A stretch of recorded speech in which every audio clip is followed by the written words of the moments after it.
Bonsoir à tous. Merci d'être là, merci d'avoir répondu à l'invitation de Félix Ouazekwa. Je sais que vous comme moi savons que il n'a pas que nous comme connaissances ou amis proches. Mais pour cette occasion, il a choisi à ce que ça soit nous. Parce que bon, je me dis peut-être que parce qu'on est là sur Paris, ça aurait été à Bruxelles, certains allaient se déplacer ou pas.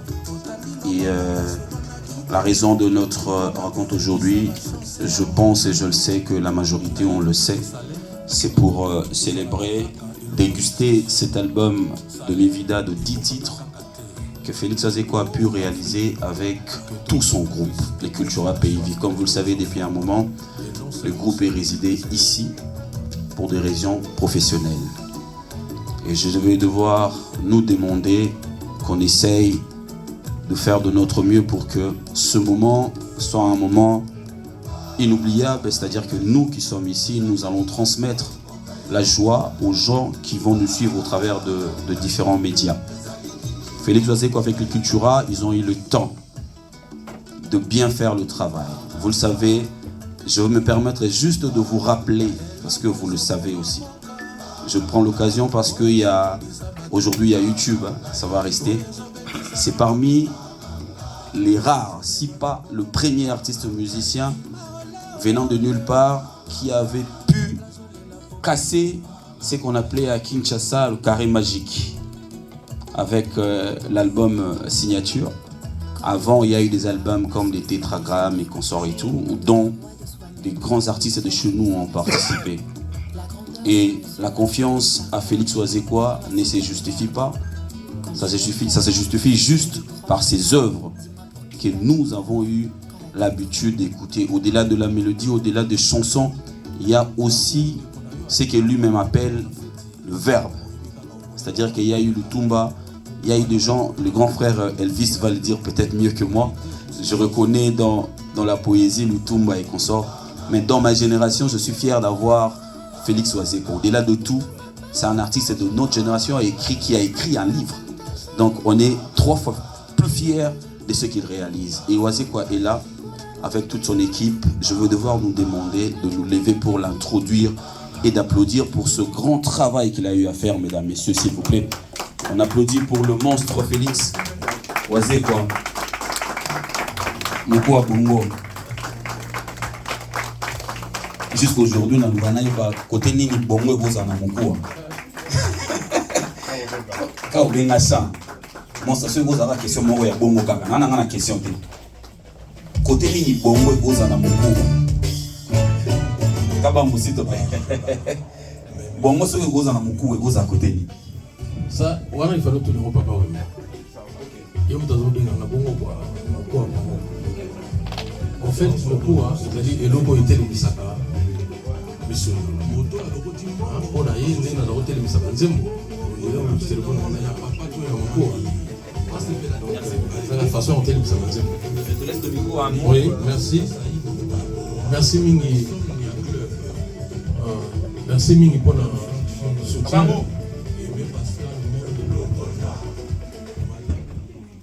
Et comme il a vraiment passé à Liban a aimé Pascal Mon au Lokonda.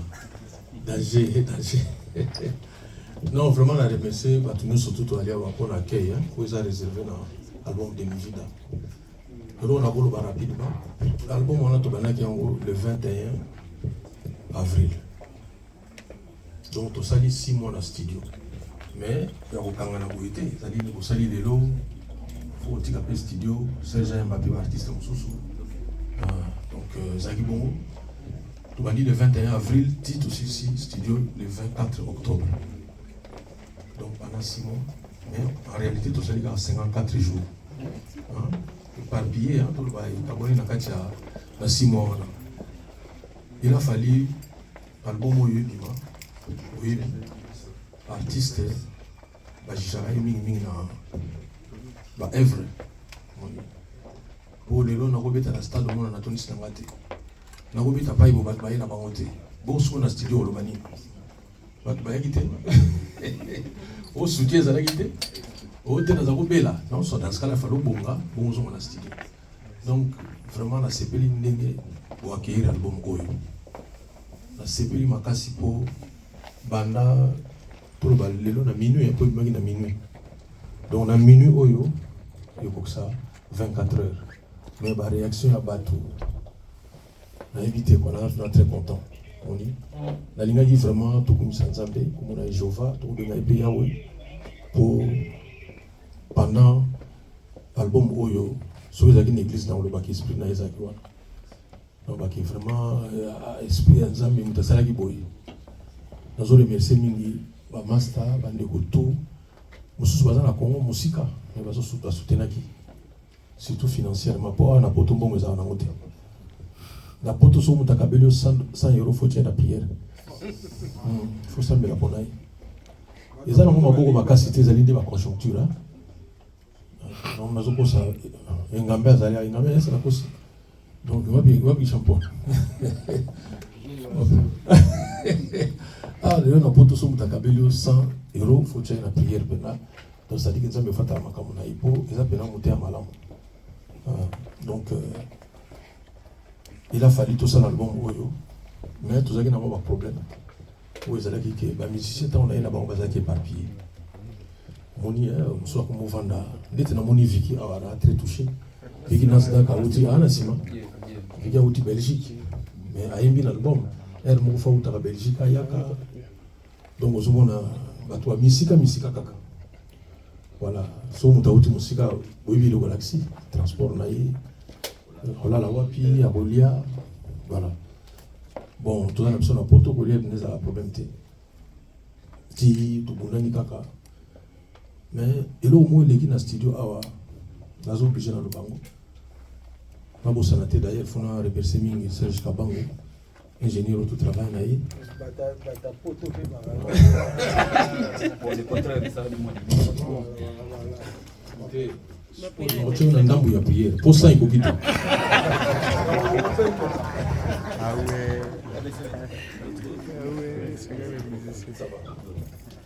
Donc, là, c'est pour notre confiance, mais là, ils avaient vécu. Parce qu'ils ne sont pas vécu. Depuis le cas, ils ont aussi mon bon côté.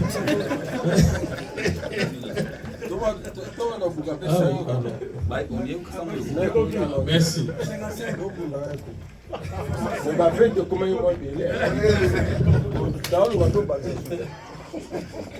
Vraiment, na sepeli mingi pour en matière d'album, bateau et tant album est bimi va passer en bon. Na poto wa zamuta likoso. Ah. Fona lo bangote. Na lo batambo ele musu batu so Hollande. Vraiment la sepeli mingi tant album est bimi, nazo ki soutien à Taylor Lubanga. En Belgique, na albaki dans nos frères là. Atindre ngambon. Vraiment na très content. Pendant l'album est bimi, nazo soutien à Maître Alexis Ngoy. Azana est ya mboka habité tété. Pendant l'album est bimi, nazo soutien à docteur Akomoneko Kimati. Et docteur Ndukutété. Christophe Ntalo, docteur Christophe Ntalo. Donc mon bina virement. Ça dit que ça n'a pas tout touché dans Moussala Oyo. Parce qu'on a dit qu'on remercie Ngate. Parce que ça a oba koza nango. Mais net bino ko pesi mbo wote mais boyer sur place tout fêter tout ça ensemble. Ils appellent la dépense ba essence à part mon frauder quoi. Mais tout va y non na ninga essence. À dépenser pas énergie. À dépenser énergie donc ça va. Donc incident mo les gars qui dans studio Fona Sabino pour tout ça en famille. Nazo ki problème na banque. Oka ndenge zala ko tsambongo. Bambongo peka mabanga quoi. Ole simba na mabongo na koliango. Na saki red na ki ko tsango deux fois na distributeur au lieu na poto yebi ko tsambongo sans ole kana ba. Tant ça mis deux fois na mona ba bloquer compte na mai. Ba bloquer ngo ça dit que mbongo uchi wapi faut expliquer quoi. Mbongo uchi wapi. Mais ça qui nzoka bénédiction. Parce que soki na tikala ki na mbongo ndena za na mona compte. Ça va 5 chansons. Donc du fait que bakanga qui compte le bon continuer zaté idée ce que ça la banzembo muso qui ce à Jabale voilà qui va tout YouTube voilà donc il y a mona hermo kozanga et vous appelez bénédiction. C'est vraiment vous avez source d'inspiration. Voilà, ils ont sous-inspiré parce que le roi est-ce qu'on va bloquer compte. Donc, pour Serge, pour maman, maman, Serge, aïbi ko beta basse, aïbi ko sala studio, mais aïbi pe maman bon déjà. Le score donc, pour expliquer que qu'on va bloquer compte, il y a du fait qu'on a vendu un nako, l'inspiration au lieu de 5 chansons, na baxi siko yo. Bon comme surtout vendu un rami à Missi, tout solo là, avec il solo mo ka lobi boye, bazaki na braza. Si vous avez une table, on est une table, vous avez 4 personnes, 3-4 personnes, et ça, le musique qui moi, c'est moi qui tout aux aguiwana. Si vous avez Rami, c'est bien, moi, c'est un fait. Rami, il y a un côté quoi, na maman stande bazaraki, na bengi maman wana, aïe bavani naï. Mais mutumo, il y a qui se couille à Zagini na bambongo déjà. Wana Rami, il y a bis ou solo. Avec type, on a qui se lambongo, surtout le vie, mais il y a Zagini la vie. Aïe, ben abi maman, kovana na bato na te bane logo te ya kovana na. Mère pe le quoi qui n'a braza bi kaka akako lukape, moto yebise déjà kazana bambo, mère pas landi. Mais il solo monde et ça la mesiko que femme wana azaki na sida. Donc après ça qui type wana, abi to perdre master wana ndengo wana. Parce que te a woli sida te parce que azalaki na mo. Do so azalaki na ye, alem so ngwa so na yete. Moti barami abisi barama ukati lelo. Donc elle mo kozanga to bitela ngoma boko te mais il faut accepter ngo so kwe parce que nzambe pa ko sala ke zanga na nupoyo okene mbangu to. Baka nga compte na nga vraiment na mama wana mambongo na ko sala ngo mais na moni pena ke nzoka yaki bénédiction. Na to komisa kozanga te quoi mais faut que ne bakayu faut to sala na ngo mais soki frein koti na ndenge ka bo zo comprendre te po nzambe apesa ndambuté. So la pesi bino bilo akolia on peut s'appétit. So la pesi appétit on peut s'abilo akolia. Mais nzambe yebo ngasali ke album ya boye banzembo ya boye zala est-ce que simanango na ozanga bena mbongo aussi cet album. Voilà. Naza très content de tous ali awa discours kuta na moni baloko mamulai. Ezali kaka ke en fait bitu ya soirée où ezali ni to sepela ninga album na biso et bimi d'abord pe simbi. Faut pas que c'est voiler la face quoi. Album peine simbi. Et on a ningi simbi nalbaki non tout ça la soirée moko na remercier bilongo misu bozo mona awa zaoya pe na studio donc nous pe na musika ba musicien na bino pe bazali awa ba musicien moni ba de Paul Kazawana ila ensamba Jos Azab Jos Dion wa Pichu Kongo Pichu Kongo parce que tu vas y poser wana poser Pichu Kongo dans kama kutu nenga ye Pichu ye bazali ketchup nondo mikobi na mbonda pe azali e monde emiedo komi ite na linga ke zana no fait plus ya ba musicien pour vraiment bateau ba mi pesi trop juste avant dans musica mais on a l'obligé à Paris les muso vraiment la situation est bien té par rapport à ça dans studio musala et bimi et simbi mais dans le silité parce que tout ce qu'on a tapé avec clip on est sous ce domaine à musicien on est dans domaine psychologue et ba cinéaste heureusement tout ça na bango bande on a biso ba congolais ba yekoli misala oyo to apena poto ici ka bango ba kokité to benga to mindele ba ya to travailler pour tout ça la ba clip et même c'est la biso ba nzembo te ba nzembo za na bien. Voilà, tina soirée où ezali pour to mela kaka to partager quelque chose. Moi bilo ka kolie ezali ya komela ni muteleki mingi quoi. Bon, pour mutalia kata mbala mona journée mamelamba lebele quoi.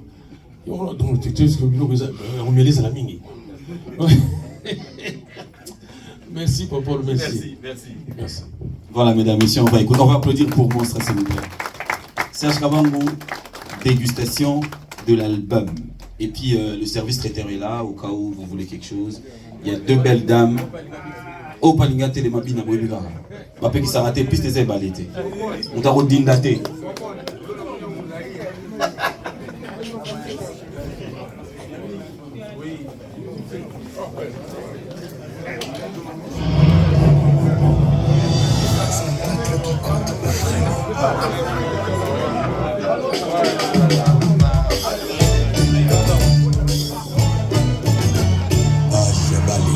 Même le silence a sa mélodie.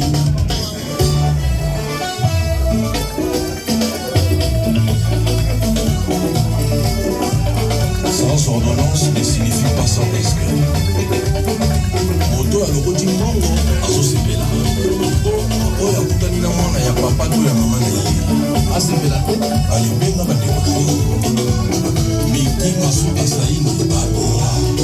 Insomnia Club.